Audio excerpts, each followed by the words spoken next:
Ассалаумағалейкум баршаларыңызға. Бұл Самға Груз каналы. Менің есімім Самғат. Мен көптен бері жоғалып кеттім.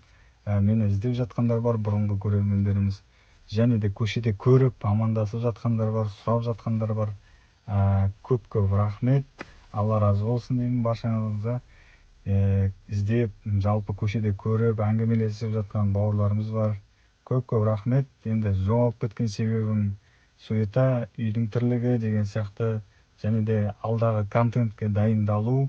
Естеріңізде болса, алдыңғы видеоларда айтқан болатынмын, көлік алғым келіп жүр, минивэн көлік алғым келіп жүр деп. Сол көлігімді алдым, Аллаға шүкір. Мінекей қазір көріп тұрғандарыңыздай осы көліктің ішінде отырмын. Бұл көлік қандай десеңіздер, Ford Galaxy, осындай минивэн.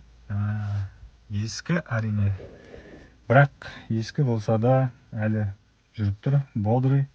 Және ең қызығы, менімен құрдас, 98 жылға 28 жыл болған көлік. Енді біраз іздедім бұндай көліктерді, жалпы көп іздедім. Приора көлігімді саттым. Сол көлігімді сатып, сол көліктің ақшасына осы көлікті алдым. Қазір сіздерге толық обзор түсіретін боламын. Енді Алла қаласа, алда контенттер бар. Сол контентқа дайындалып жатырмыз. Бұйырса, үлкен бір контенттер болады, жобалар болады. Яғни видеоларды жібермеңіздер, тіркеліп қойыңыздар, комментарийға жазып қойыңыздар. Кеттік, обзор түсірейік. Және де тағы бір изюминкам бар. Яғни тағы бір жаңалығым бар, өте керемет. Соны сіздермен бөлісіп, бұйырса, енді сіздердің дұғаларыңызбен, баталарыңызбен және Алланың нығметімен, Алланың берері көп. Сондықтан алда контенттер күтіп тұр, үлкен контенттер күтіп тұр. Жалпы YouTube контент түсіріп жүргеннің пайдасы өте көп екен. Енді мен ойлаған жоқпын бұндай пайдалы болады деп. Біріншіден, көшеде көрген адамдар, таныған адамдар жылы амандасып, көңіл күйімді көтеріп жібереді. Және екіншіден, былайша айтқанда, енді танысы көпті, досы көпті жау алмайды дегендей, танысың көп болған жақсы екен. Көп нәрселерді, көп жерде білмей жатқан жерлерінде көмектеседі екен. Және де қазақша контентті қолдаушылар да көп. Оған өте ризамын. Көзім жетті. Мен ойлағам, мүлдем видеоларым атпайтын шығар, қазақша контентті ешкім қарамайтын шығар деп. Қарайтындар бар екен. Сіздерге рахмет. Және осылай қолдауларыңызды тоқтатпаңыздар. Жаңадан көріп жатқан адамдар болса, тіркеліп, лайк басып, комментарий жазып кетіңіздер. Және де енді видеоның сапасына, тағы да басқаға әңгіме айтатын адамдар болса, бұл сондай лайфстайлда түсірілетін видеолар. Сондықтан ары қарай бірге дамимыз. Тағы да видео. Бірақ бір өкініштісі, енді көлігімді ауыстырдым, басқасын жасадым. Бірақ бір өкініштісі, видео түсіретін, контент түсіретін әлі камера, еш нәрсе ала қойған жоқпын. Егер араларыңызда білетін адамдар болса, комментарийға жазып, қалай айта болады, кеңестеріңізді беріп кетіңіздер. Қолдауларыңызға, қолдайтын адамдарға есік ашық. Сондықтан кеңестеріңізді беріп кетіңіздер. Қандай камералар алған дұрыс, жалпы қалай түсірген дұрыс, кейбір жерлерде қалай монтаждаған дұрыс, соның барлығын қол ұшын беріп кетсеңіздер өте керемет болар еді. Және көп сөз боқ сөз, кеттік, обзор түсірейік минивэнімізға, мини-домымызға, былайша айтқанда. Алған көлігіміз осындай. Әрине жаңа емес, 98 жылға ақ түсті. Көріп тұрғандарыңыздай 598 номер алдық. 198 болмады, 098 алды. Әрине қымбат. Осындай көлік. Аздап мына жерлерінде царапина бар. Енді бірнеше жыл бойы жүріп тастаған көлік болғаннан кейін осындай болады. Фаркобы бар арнайы. Және фаркобы өте ыңғайлы жасалған. Негізі мынандай шешілетін болып жасаған, бірақ уже қатып қалған ғой.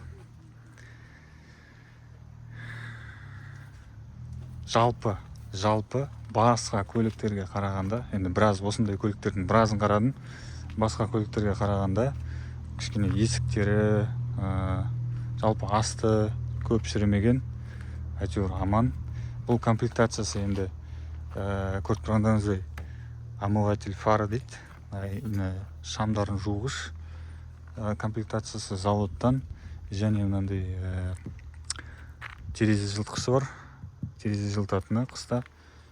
Және де бұл люкс комплектацияға жақын. Люкс комплектация болмаса да люксқа жақын. Обогрев сиденья деген сияқты сондай жерлері бар, сондай нюанстары бар. Так, көріп тұрғандар енді көбіңіз білетін шығарсыздар, бұл Қазақстанда хит көліктер, жалпы кезінде таксисттардың гүлі болған, кезіндегі альфардтар былайша айтқанда. Енді әрине кейбіреулеріңіз айтуы мүмкін, неге бірден альфард сиена алмайсың деп. Оған әзірге қалта көтермейді, қаражат көтермейді, сондықтан барына шүкір. Жалпы өзім де ойлағам, осындай көлік алып, осыған вложение жасаймын деп. Енді мен бұны алдым, алғаныма 1 айдан асып кетті, 1 айдан астам уақыт болды. Енді біраз жерлерін жасап жатырмын, жалпы көп детальдарын ауыстырдым. Қазір енді капоттың ішінде жалпы техникалық состояниесін реттеп жатырмын, үлкен контентқа, алдағы үлкен сапарға дайындалып жатырмын. Так, жалпы қозғалтқышына келетін болсақ, осындай мотор. Донс 2D3, 2300 кубтық. Басқа еш нәрсе білмеймін бұл мотор жайында. Енді бұндай көлікті жалпы бірінші рет алып жатырмын. Осыған дейін болды, дәл осындай көлік. Бұны көбісі шаран дейді, шатастырып. Бұл Ford Galaxy. Жалпы осыған дейін көлік болды біздің отбасымызда, әкемде болды. Шаран, объем 2. Бұл мотор кішкене более-менее таныс болды бұл мотор. Қазір мына мотормен ешқашан айдап көрген жоқпын. Сондықтан енді танысы болып жатыр, кішкене ұрысып қаламыз анда-санда.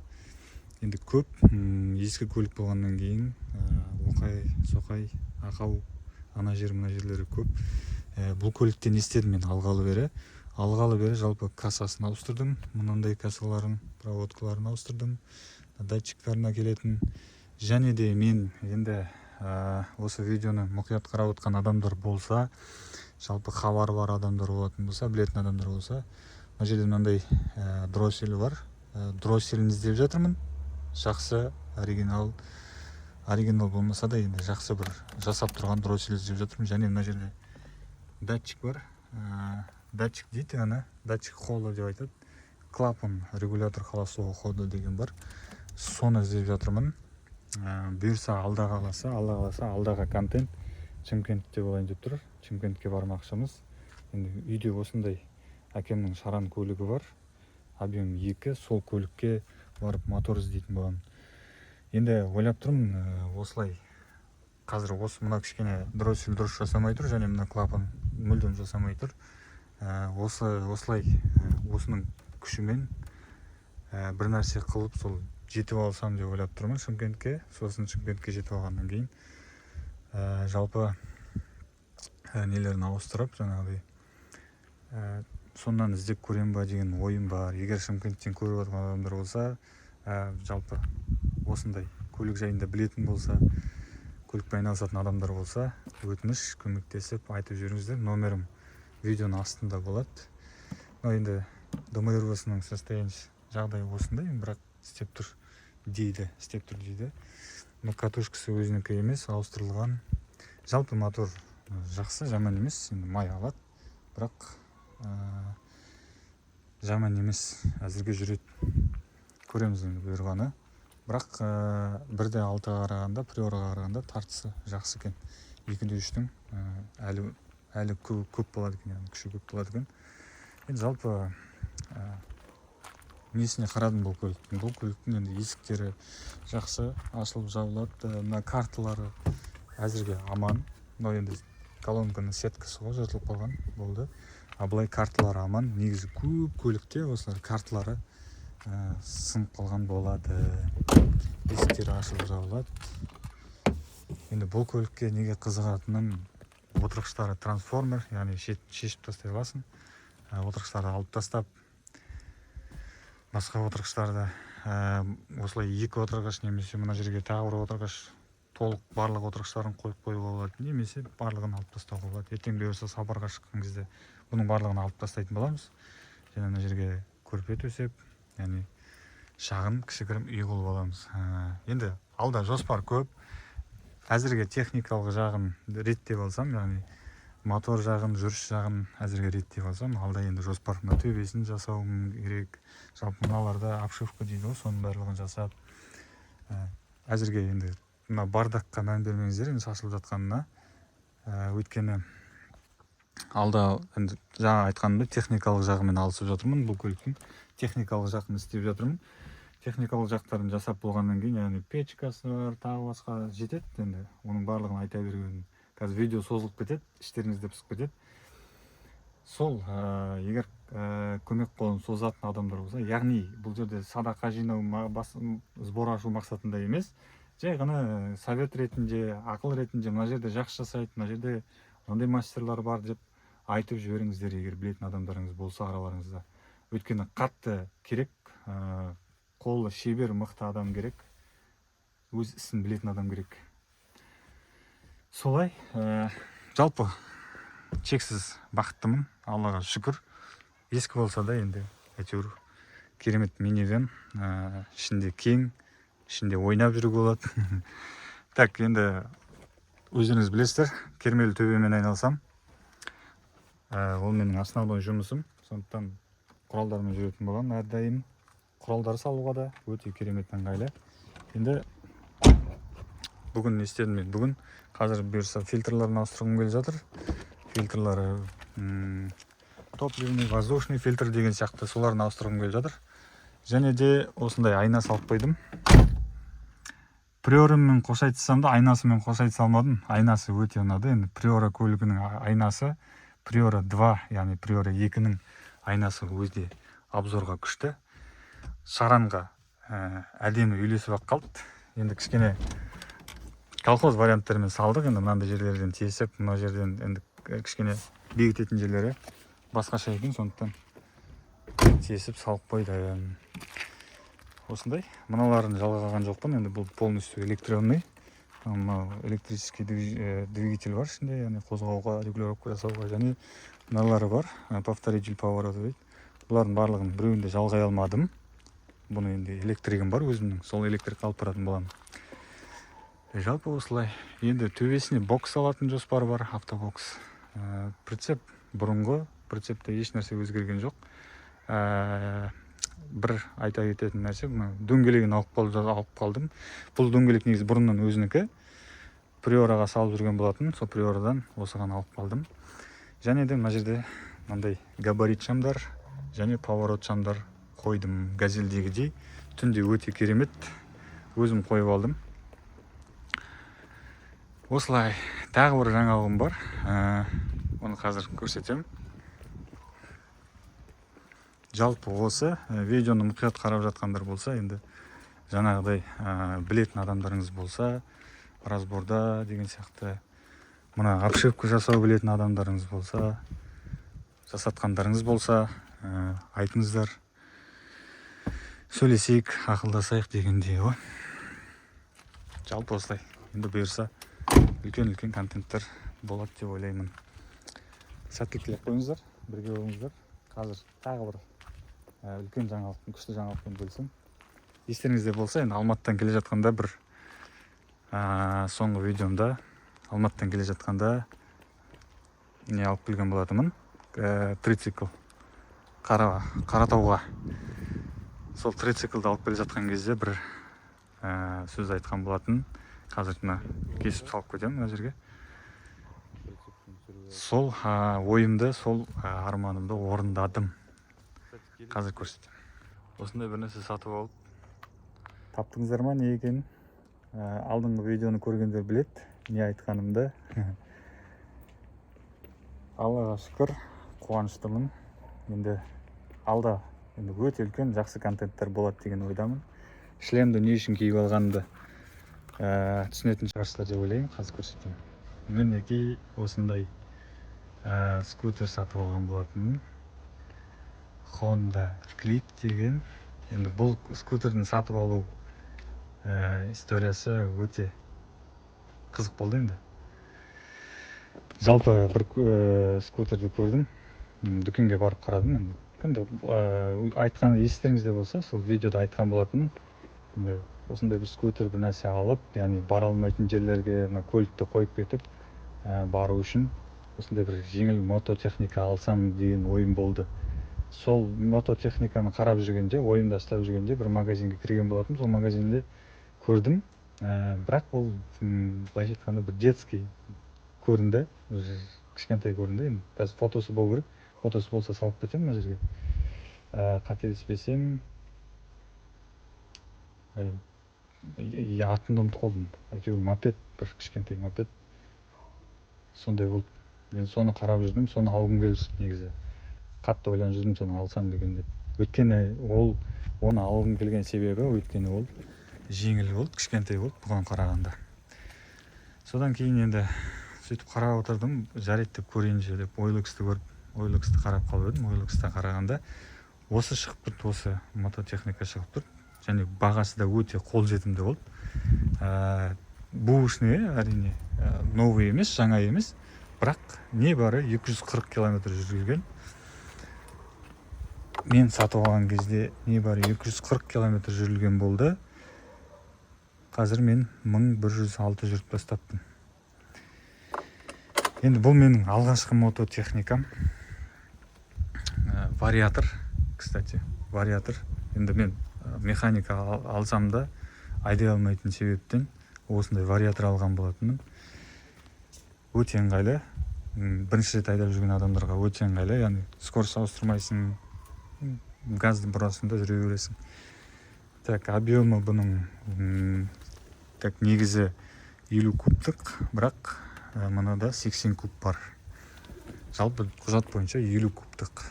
Бұған негізі А1 категориясы керек. Негізі, яғни праваңыз болмаса, мүлде права болмаса, А1 категориясы керек. Менде қазір Б категориясы бар. Сол Б категориясы мен А1 категориясын айдауға болады екен. Жалпы алардың алмас бұрын жан-жақты сұрастырып біліп алдық. Қалада айдап жүрмін. Енді біраз өте, енді басында көп күмәндандым, негізі алсам ба екен, алмасам ба екен деп. Бірақ әйтеуір пайдаға асты, біраз шаруаларыма көмектесті. Неге десеңіз, үлкен көлікті қозғалмайсың. Әйтеуір уақыт тек шаруалар болса, осы көлікпен барып бітіре бересің. Енді мына астында багажник бар, және мына кофрасы бар. Осы кофрасын бірге берген болатын, және чехолы бар, чехолын бірге берген болатын. Енді ойым, бұйырса, енді жолға шықпас бұрын осы жерге орнатсам ба деген ойым бар. Осы жерге орнатып, яғни алынатын, мінетін, түсетін қылып, осы жерге орнатып алсам ба деген ойым бар. Жалпы енді өлшемдері барлығы келіп тұр. Енді бұйырса осыны орнатып, бір-екі шаруаларым бар, солар реттелгеннен кейін шығатын боламыз сапарға. Тіркеліп қойыңыздар, жаңадан көріп жатқан адамдар болса, және де жаңағы видеода айтқандарымды естіген адамдар болса, контакт беріңіздер, бір-бірімізге көмектесіп жүрейік, бір-бірімізді қолдап қойық. Көптен бері видеоға түсірмегесін, видеода сөйлемегесін, сәл шатасып жатырмын, сәл айып етпеңіздер. Енді жалпы көп өзгерістер болды. Енді прицепте енді көлікті көріп тұрсыздар, жаңадан алдық. Жаңа әрі ескі көлік, көріп тұрғандарыңыздай. Мынандай магнитолы қондырдым бүгін, CarPlay-мен, картасымен. Планшетім бар. Планшетімді мына жерге орналастырғым келіп жүр. Енді ойланып жүрмін, жаңағыдай 3D принтермен тапсырыс беріп, мына жерге рамка жасатсам ба, тегіс тұратындай, планшет алынып салынатындай. Сондайды ойлап жүрмін. Жалпы болмаса магнит жабыстырып қойып, магнитке іліп қоятындай қылып ойластырып жүрмін. Приорада енді өздеріңіз білесіздер, мына жерде орын болды ғой, соған тұрып жүрді. Және енді прицепке мынандай өзгеріс жасап қойдым. Осыны салып, керемет болды, кәдімгідей жарқырап. Әйтеуір, мысалы, кейде түнде келе жатқан кезде артың айнадан қарасаң, прицептің келе жатқанын прицеп көрінбейді, шамалы айнадан. Осы шамдар қойғалы бері әйтеуір көрініп тұр. Жалпы шамдары жақсы жанып тұр барлығы. Мотоциклімді де қосып қойайын былай. Оның да фары шамалы емес, осал емес. Бұйырса енді бағана айтқанымдай, ана екі ортаға, көлікпен екі ортаға орналастырып, ішіне зат салатындай қылып, орын болатындай қылып, солай жасап алғым келіп тұр. Енді көреміз. Енді идея былайша айтқанда безумный, ақымақ идея, но бірақ жасап көру керек. Мына жерге салсам, енді бұрылуға кішкене сәл-пәл кедергі жасауы мүмкін. Енді қатты бұрылыстарда жайлап бұрылу керек болады енді. Оған да үйрендік, талай жүк тасып жүрдік, осылай ұзын жүктерде. Сол кездерде айналып бұрылып жүрдік үлкен разворотпен. Жалпы осы жалпы по электрике, электроникасында көп жұмыс бар, жасап жатырмын әлі. Жалпы шамдарын, кейбір жанбай тұрған жерлерін жасап жатырмын. Енді ескі көлік болғаннан кейін өздеріңіз білесіздер, көп жерлерінде проблема болады. Енді әлбетте Сиена, жаңағыдай Альфард деген сияқты көліктерді алғымыз келеді, бірақ оларға қаражат жетпейді. Біріншіден, екіншіден оларды алу үшін міндетті түрде кредит немесе бір қарыз сондай алу керек та. Сондықтан қиын ол үшін. Сол осыны алуға тура келді. Енді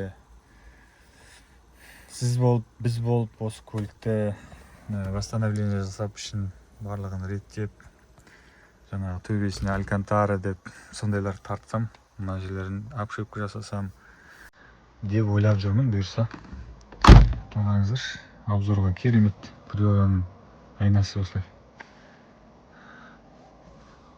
Кәдімгідей